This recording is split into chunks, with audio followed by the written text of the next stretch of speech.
13 प्रभाग को से यास्मीन अकबर खान, सना आला अब्दुल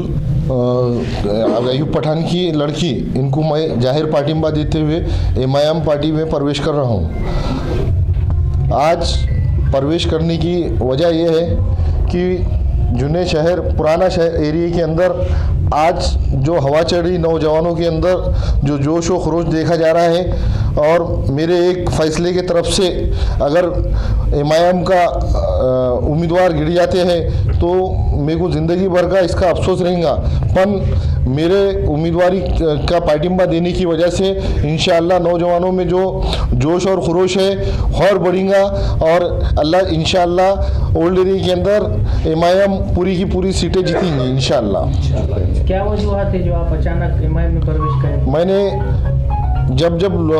प्रचार के लिए जा रहा हूँ तो लोग बोल रहे थे, अकबर भाई तुम्हारा बीजेपी टिकट नहीं दी, तुम्हारा एनसीपी टिकट नहीं दी, तुमको कोई पार्टी ने टिकट नहीं दी, तो इसलिए तुम कम से कम एमआईएम में तो जाना था, जो अपने कौम और मिल्लत की पार्टी है, जहाँ पे अपने जो नौजवान लोग हैं, नौजवान बच्चे जिसके अंदर प्रवेश कर रहे हैं, जो पार्टी के अंदर गए और काम कर रहे हैं, तो हर जगह जा रहा हूँ तो सिर्फ और सिर्फ एमआईएम की बात, होटल के अंदर एमआईएम की बात, क्योंकि लोग बोले हम ये दस्ती भी अगर पहने फला पार्टी की, ये पार्टी की, उसकी, तो उन्होंने बोले कि भाई हम दस्ती सिर्फ नॉमिनल है और इनसे हम सिर्फ और सिर्फ हमको घुमा रहे हैं। पर हमारे कौम व मिल्लत का काम, हमारे हुजूर की शान में गुस्ताखी हो या कुछ भी हो, इसके ऊपर आवाज़ उठाने का काम सिर्फ और सिर्फ एमआईएम और है कि नहीं असद अवैसी जो पार्लियामेंट के अंदर कौम के जो मोबिलाइजिंग हो या कौम के कोई भी मुद्दे हो या अपने जो भी कौम के अंदर जो भी हालात आ रहे, एनआरसी हो, उसके ऊपर ताकत से काम करने का काम जो असद अवैसी साहब कर रहे हैं। क्योंकि आज सोशल मीडिया के ज़रिए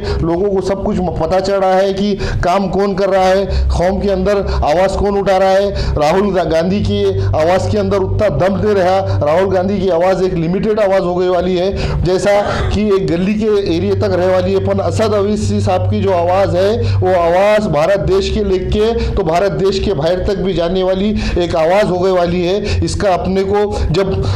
पाकिस्तान ने जब भारत पे हमला किया था तो उस शिष्टमंडल के अंदर सबसे अच्छा अगर किसी ने अगर बोला और अपोजिशन को समझाया तो असद अवैसी साहब ने समझाए थे। जिस देश के अंदर असद अवैसी साहब जैसा नेता होऊंगा और उस कौम को उस नेता होऊंगा, तो इसलिए आज जो अपोजिशन पार्टी जो है जो आरोप करती है कि एमआईएम इसकी टीम है उसकी टीम है, पर इनके पास, कांग्रेस के पास और एनसीपी के पास वैसे नेता नहीं रहे जो अल्पसंख्यक और मुस्लिम समाज के मुद्दों को पार्लियामेंट तक या जो है तो ऑफिसर लोगों का ले जाके बात नहीं कर रहे। सिर्फ और सिर्फ एक ही आवाज़ है जो है असद अवैसी साहब की। महाराष्ट्र के अंदर इम्तियाज जलील साहब है, नांदेड़ जिला मराठवाड़ा को लेके बात करें सैयद मोइन साहब है, फिरोज लाला साहब है। यहाँ पे जो जिस तरीके से काम कर रहे हैं इन्हों कौम का और मिल्लत का, जिस तरीके से कईयों मुद्दे के ऊपर अपोजिशन को नांदेड़ के अंदर सैयद मोइन साहब ने जिस तरीके से काम कराया, समाज के अंदर कई समाज के बच्चों को जिसके अंदर